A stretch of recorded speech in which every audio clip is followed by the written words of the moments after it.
about the Cervera fleet, but the Cristóbal Colón kind of escaped. No.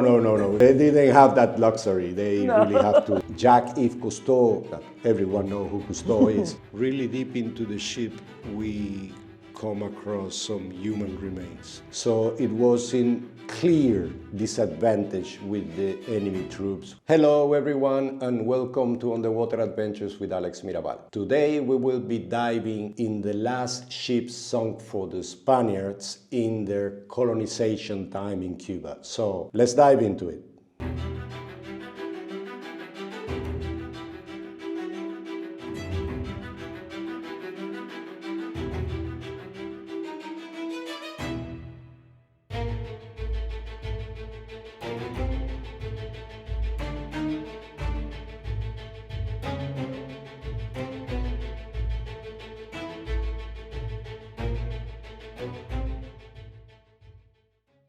In a previous episode, I talked about the Merrimack, which was a ship that the North American fleet sank in the entry of the harbor of Santiago de Cuba, trying to stop the Cervera fleet to go out from the bay and avoid the battle and surrender the ships. But I mentioned that eventually I will be coming with another wrecks from that naval battle. And today we will talk about the Cristóbal Colón, who was the last ship of the Cervera fleet to be sunk. I don't really like translating the names of the ships, but the Cristóbal Colón deserves to be told that is Christopher Columbus is the name of the ship, because this is a guy that everyone knows. And maybe with my pronunciation in Spanish, Cristóbal Colón means nothing to many people, but Christopher Columbus is the name of that ship. After the Cervera fleet was trapped in the Santiago de Cuba Bay by the two American squadrons, the one from Schley and the one from Sampson, that they were blocking the entry of the bay,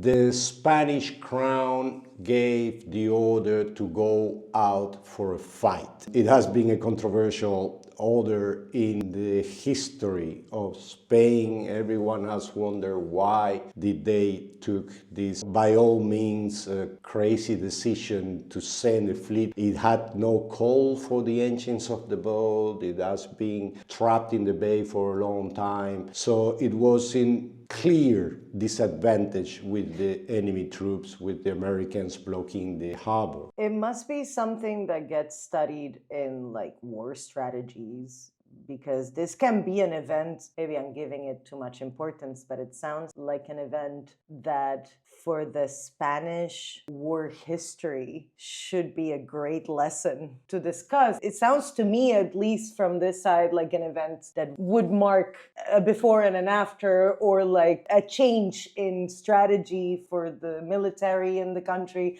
I don't know, or no. For what I have read, it was a little bit more on the honor side and the reputation side than the military strategy. It was like, okay, we cannot lose Cuba without giving a fight. So it was a king decision, not a general decision, not a commander decision, probably.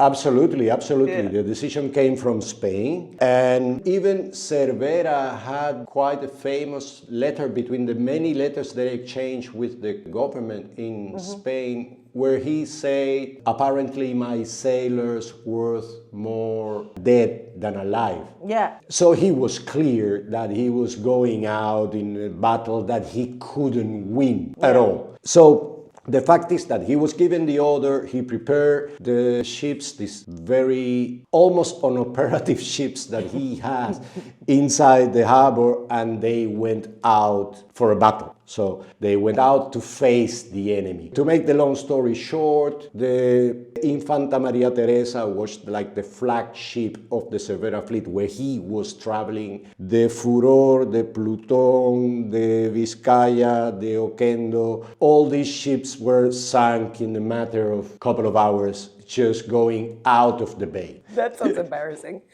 No offense. I mean, I'm taking it, sorry, I'm taking it very lightly because this means death of people back in the day. So I'm sorry, but I think enough time has passed for me to make this joke. Like, that sounds a bit embarrassing, like all of them. They couldn't do anything better. They tried, they took their ships out in a very courageous move because after you're giving the order, you need to muster some courage to go out and fleet what was obviously an overwhelming power that they had in front of them. About 20 ships from the Americans to 7 or ships from Cervera without coal. And well, they sunk every ship, all of the ships of the Cervera fleet in a matter of very short time. And they are all located. I will not be talking about any of those. Maybe in the future, the Oquendo and the Vizcaya are very nice dives. So I have footage from those wrecks as well when we were making this documentary about the Cervera fleet. But the Cristóbal Colón kind of escaped through the coast and faced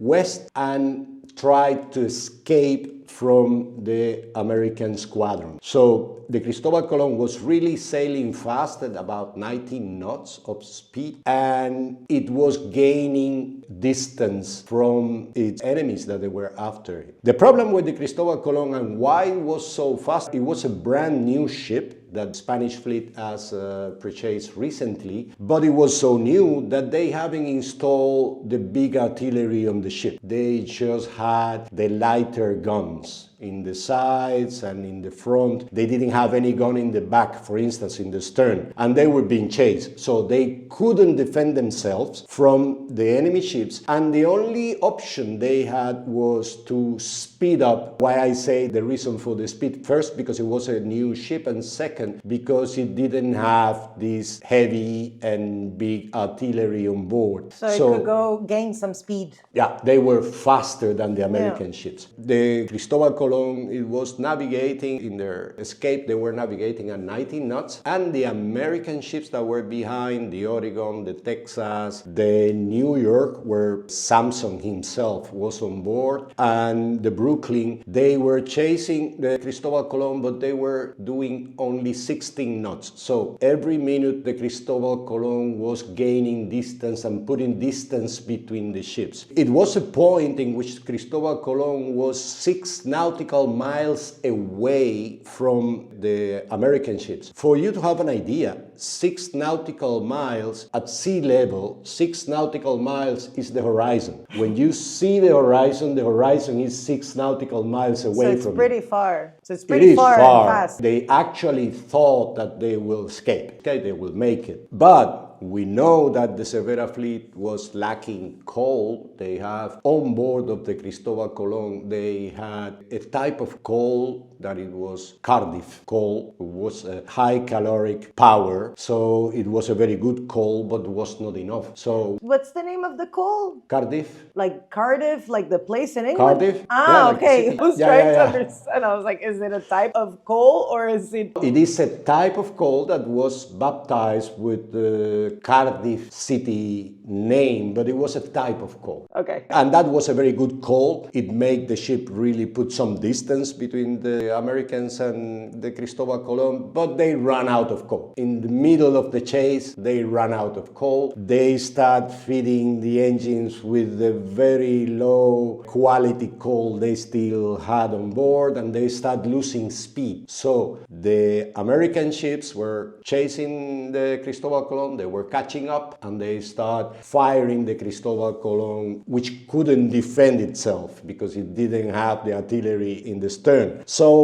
the commander of the Cristóbal Colón decided to run the ship into the coast and tried to save as much of his people as he could, which they did. They throw the ship against a place which is called Playa La Mula. In the translation would be like the Mule Beach. It's called like that, but it's actually not a beach. It's something which has a lot of rocks. It's not really a beach as the concept of the beach we have. And then they open the water intakes of the boat and let the boat fill up with water to avoid the Americans to take the ship as a prize. So they disembark quickly, in a rush. The Oregon was already behind them and was firing at them. So they were really close. This is not a disembark that was done orderly and with a lot of time. They didn't. Yeah. And when they disembarked and they managed to get out of the ship, they were taken prisoners by the Cuban rebels that were waiting for them, what we call mambises, that they were following the entire action. And when the Spaniards went into land, the Cuban rebels got them prisoners, all of them. So they didn't get the same treatment as the Merida guy. They didn't get this chill, welcoming, welcoming 10 years of time to unload.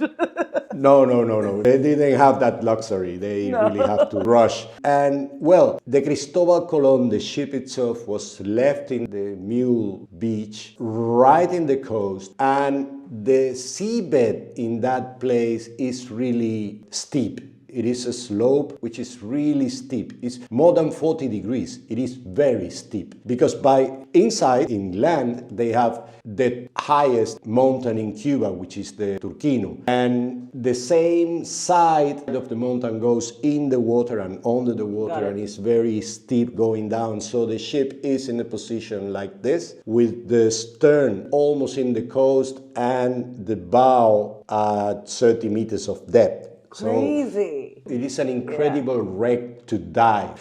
In the year 1985, just 2 years before we went there to make a documentary, Jacques Cousteau, that everyone knows who Cousteau is, he went there, dove the side, and then he mentioned to us, to our company, when he went out of the water, that it was probably the better preserved wreck he has dived. And this coming from Cousteau is something important because the man was already everywhere and he has been diving everywhere. So saying that the Cristóbal Colón was impressive because of the good condition in which the ship was, it was very attractive to us. We already had the plan to go and film for a documentary. But that was obviously something that motivated us more to go and dive in the place. We arrived there, we tried to do the dives from the shore because it was so close to the beach that we thought that it would be possible. Actually, it was possible, but it was not efficient. It was very difficult to get into the water with all your gear, with your cameras, with your lights, with everything, and swim all the way to the wreck, go down. We didn't calculate that very well. That's 1987. As I mentioned in the Merrimack episode, I was 23. I was just starting to know all these. You guys didn't have that much experience with filming, definitely,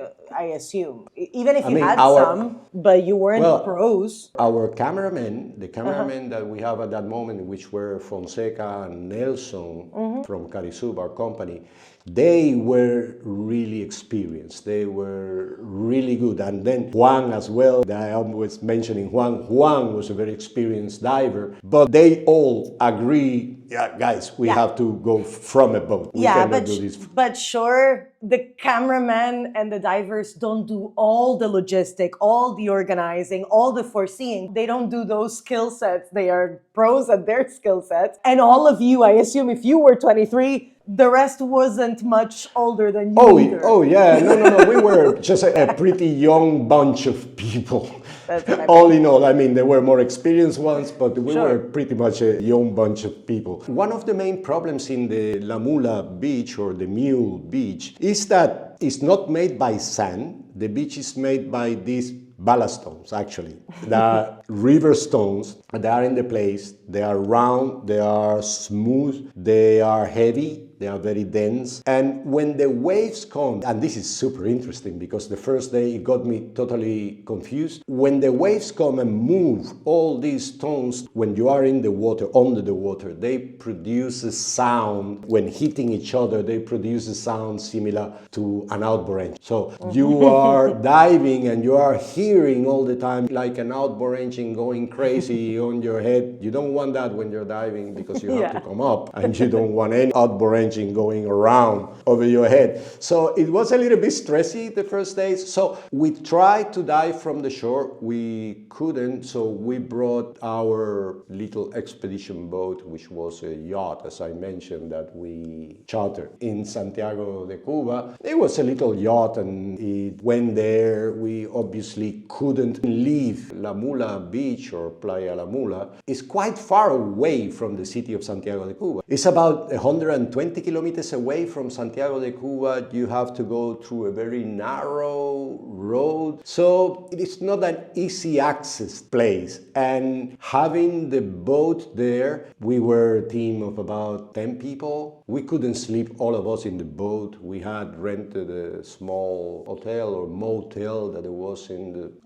probably 50 kilometers away from there. Very, very far. There is no town nearby the wreck. So we had to go to the hotel in the evening to fill bottles and stuff, but we were swimming from the shore to the ship. You will see in the images that the expedition boat is quite close to the shore. We were swimming and doing our work from the boat, and then at the end of the day, swim to the coast with the empty bottles, take the car, go back to the hotel and fill up the bottles. It was quite a complicated operation, but we will make this a little bit different today, this video, because I will show you the footage we took from the Cristóbal Colón, and I will just try to explain in the footage what you're seeing, because I think it deserves. It's such an important wreck and it's such in good condition that it deserves a little bit of explanation instead of me just trying to depict for you what the dive was. It is a super interesting place and I hope you enjoy it. And I'm not gonna be taking part in this part, so you guys might miss me a little bit, but I'll be right back at the end of the video and in our next video. So enjoy the footage.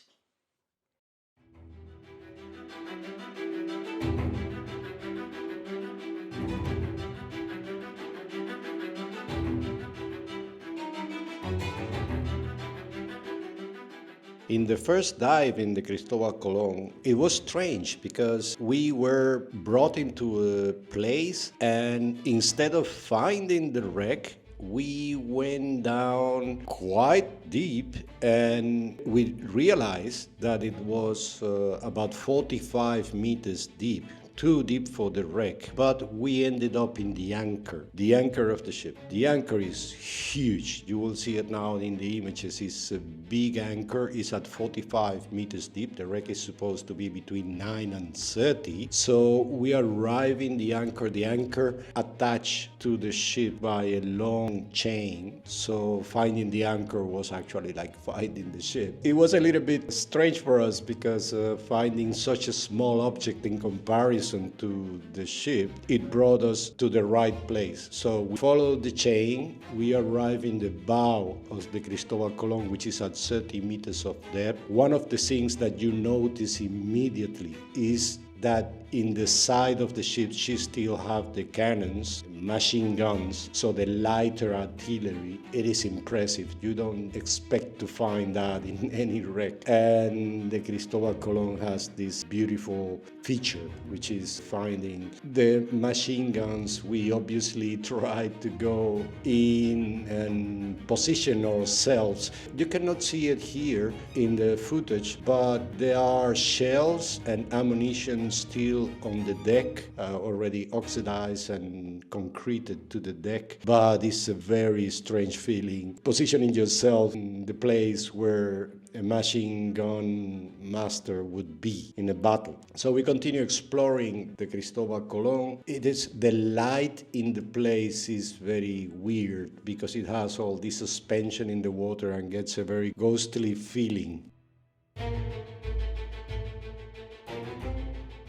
There are other machine guns that they were not in use, so they are folded inside the ship. It is one of these ships that, as it is more or less modern, it has this structure and you can really go inside the ship. It is a new experience for us, the ones who are working in archaeological shipwrecks, that you can actually go inside the ship. It's a very nice sensation.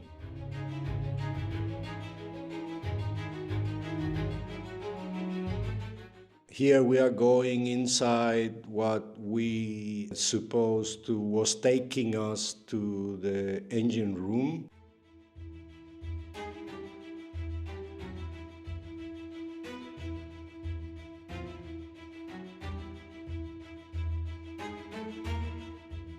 It is a very wide area in which you can see still most of the machinery of the boat. Most of the decks you can see there are gone, and some light comes in. Same for fish and these tarpons that were going around in the entire filming.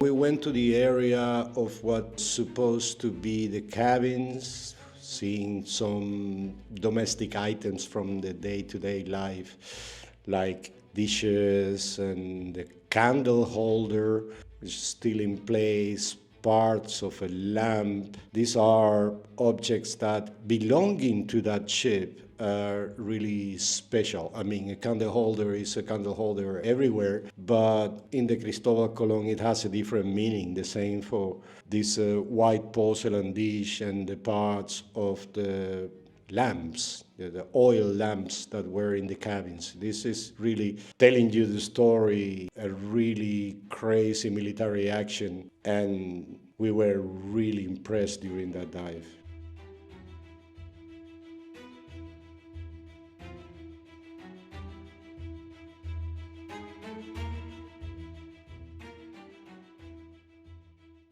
Obviously, we didn't want to remove anything from the wreck. We were just touching these pieces of domestic items just to have them on camera, but we didn't remove anything from the wreck. Then we continue exploring. I mean, you can even go up through a ladder. This is something that it doesn't really happen in the historic shipwrecks where I used to work. So for us, it was really fun going inside a wreck. And in the case of the Cristóbal Colón, it's just a special feeling.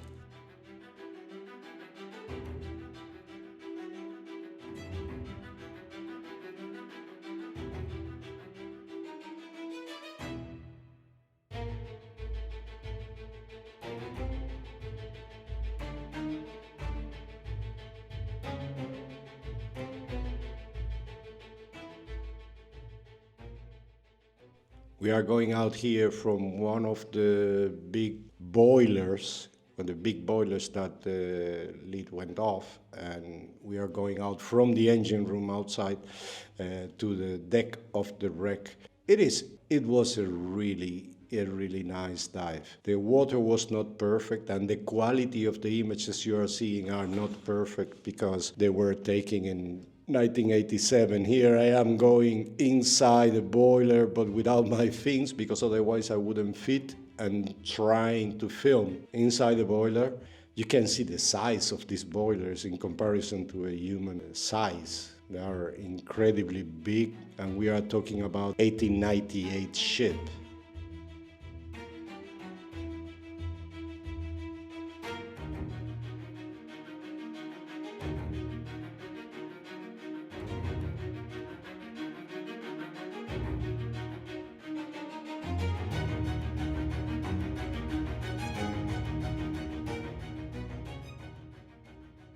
The structure of the ship is very well preserved. It is very easy to orientate because you could follow the size of the ship. There is a huge hole in the starboard side that you can go in. This takes you to the areas of the cabins, to the bow of the ship. That is full of life inside. I mean, this barracuda gave us a big halt because we were not expecting finding this kind of fish inside the wreck. Exploring this ship is a pleasure. There are so many places you can look, and you can find things from 1898, which is incredibly fun.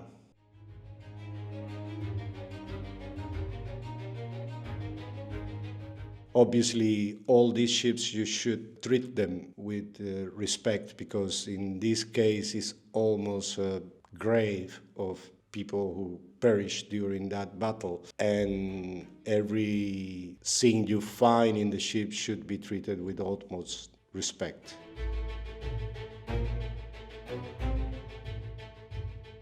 We managed to get into the hold where the coal should be stored, and you can see that the holds are completely empty. So they use every coal they have, and at the end they run out of coal.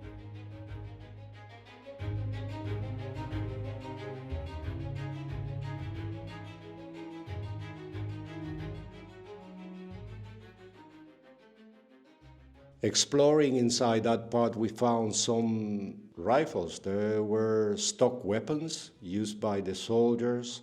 They are still inside the wreck, obviously, all concreted. They are difficult to identify, but okay, with a little bit of a trained eye, you can see that they are rifles stuck together.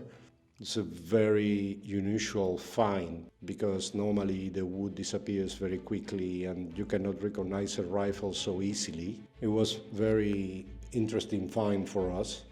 As you can see in the images, the visibility is not perfect. We were working with lights, so we could get some images, but there is a lot of this kind of powder in the water, which makes it everything like very whitish water, and it gives a very special illumination for your shots. It's really different from other dives.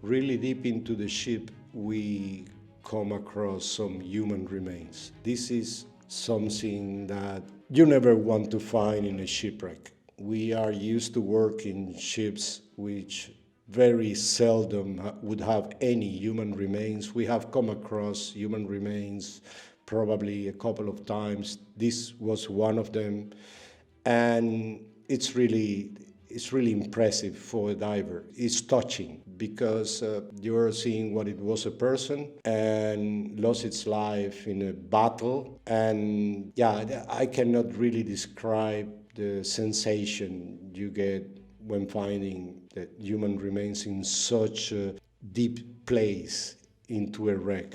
You could see there are some bullets, not probably, but the reason why these people were not alive some years longer.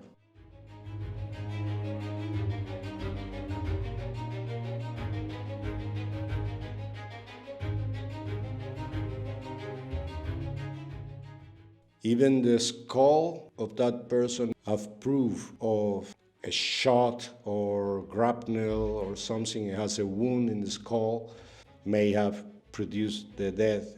It's a really eerie finding.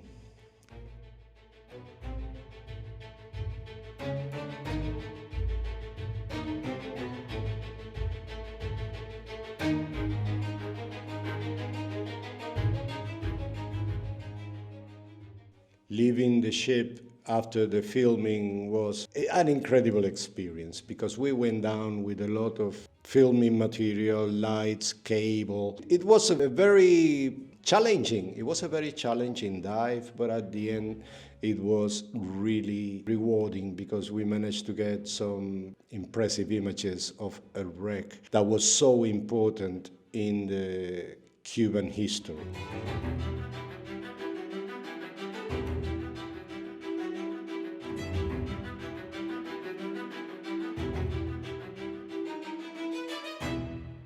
After these days of marvelous dives in this wreck, as you have seen, it didn't escaped from me the irony that the last ship that the Spaniards lost in Cuba, the one that marked the end of the colonization of the country, it was named Cristóbal Colón. It's the name of the same guy that started everything 400 years earlier. The same guy that discovered it. Man, the irony is too good. It's too good. If you do that for a TV script or a movie script, everyone say, yeah, come on, man. But sometimes history and reality are much more telling than fiction. And yes, of course, we all, the team, all got this feeling that, okay, this was the real closure of time in which Spain ruled over Cuba, and ironically started with the same name and ended up with the same name. You cannot make these things up. No, you cannot make them up. It has to be true. This is very silly, but if they knew that that was the last ship that would be sunk, I highly doubt they would have named it Cristóbal Colón. I mean, they will give it another name, like, name. Pamplona. Yeah. I hope you guys liked the video. It was a little bit of a different video of what we do in the channel normally. But if you like it, please leave it a like, share it with your friends or to whoever you think it will find it interesting. Subscribe to the channel if you haven't done it, and let's keep on diving.